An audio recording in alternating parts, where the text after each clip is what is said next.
बयनिसिमबो खुलुमबाय। लोगोसे बे समाव आङो नोंथांमोननि गेजेराव मोननैसो खौरांफोर लानानै फैदों। नोंथांमोना भिडिअखौ फारियै जोबजासिम नायलांदो। दिनै 9 डिसेम्बर 2021 दिनैनि गिबि खौराङाव दङ। गोजां बोथोरनि समाव गोजांनायनिफ्राय रैखा मोननो थाखाय गोरिब सुबुंफोरनो दिनै एमसिएलए अमर बसुमतारी एबा बि सावरायग्रा बिथाङा गावनि फारसेनिफ्रायनो कम्बल राननानै होदों। खौरांनिफ्राय मिथिनो हानाय बायदिब्ला एमसिएलए अमर बसुमतारी बिथाङा दिनै रनसायथाम बिसिटिसिनि सिङाव थानाय निलाफारा गामिनि गोरिब सुबुंफोरनो बे कम्बलखौ गोजांनायनिफ्राय रैखा मोननो थाखाय राननानै होदों। मोनथिनो मोननायाव एमसिएलए बिथाङा गावनि फारसेनिफ्रायनो गंब्रैजि दुखुथिया गोरिब सुबुंफोरनि नखरफोरनो बे कम्बलखौ राननानै होदों। मख'नो गोनांदि एमसिएलए बिथाङा दुखुथिया सुबुंफोरनो कम्बल रानखांना होखांनायनि उनाव खौरां बिजोंनि गेजेरजों फोरमायोदि बे ओनसोलनि रायजो राजाफोरा सरकारनि जेरैबायदि मोननांगौ बेफोरखौ सिगांनिफ्रायनो मोनफुंबोनो हायाखै। बेनिखायनो बे ओनसोलनि रायजो राजाफोरनो बे खेबाव गोजांनायनिफ्राय रैखा मोननो थाखाय गांफा गांफायैब्लाबो गावनि फारसेनिफ्राय बे कम्बलखौ राननानै होदों होनना बिथाङा फोरमायथिदों। बेनि अनगायैबो बिथाङा फोरमायबावोदि बे ओनसोलाव बिथाङा गाव थांनानै जेरैबायदि बे ओनसोलनि रायजो राजाफोरनो गावनि फारसेनिफ्राय मदद हैदोंमोन, बे समाव बे ओनसोलनि रायजो राजाफोरा गावजों गाव जेबो पलिटिक्सनि खोथा लाबोआलासे खौसेयैनो फैनानै गावसोरनि गोनांथि जानाय कम्बलखौ लांफैनायजों लोगोसेनो गावखौ मदद होफैफादों होननानैबो बुंथियो एमसिएलए बिथाङा।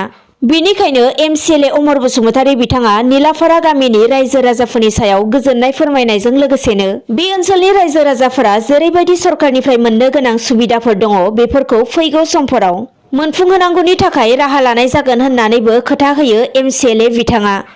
दानिया गुबुन खौराङाव फैदो। दिनै रग'NDFB दिरेन बर' हानजानि गोबां रग'NDFB केडारफोरा दिरेन बर' हानजानिफ्राय ओंखारबोना बिटिआरनि मावफुं सोद्रोमा रनजित बसुमतारीजों लोगो जाफैना इउपिपिएल राजखान्थि हानजायाव जगदान होफैबाय होनना मिथिनो हानाय जादों।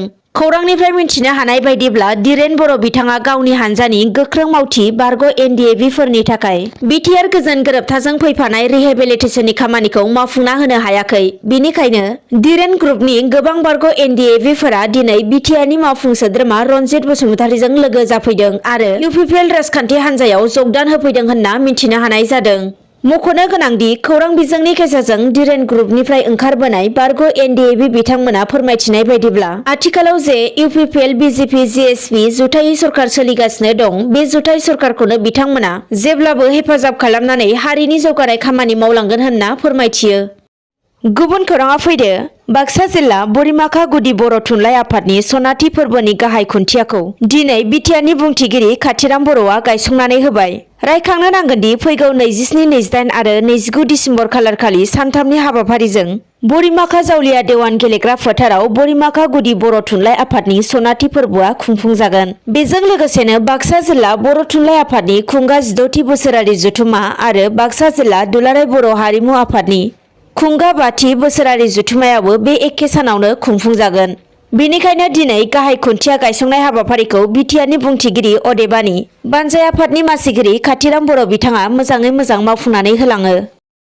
मोनसे दुखुनांथाव खौरां। मोनसे गिख्रंथाव हेलिकप्टार जाब्रबथायाव भारतनि रैखाथि हान्जानि गाहाय बिपिन रावतआ गावनि बिसिजों लोगोसे गावनि जिउखौ खोमानांबाय। मख'नो गोनांदि मैया सानजौफु समाव भारतारि रैखाथि हान्जानि गाहाय बिपिन रावत आरो माखासे सान्थ्रिफोरा गाखोलांनाय गंसे हेलिकप्टारा मोनसे गिख्रंथाव जाब्रबथायाव गोग्लैहैयो।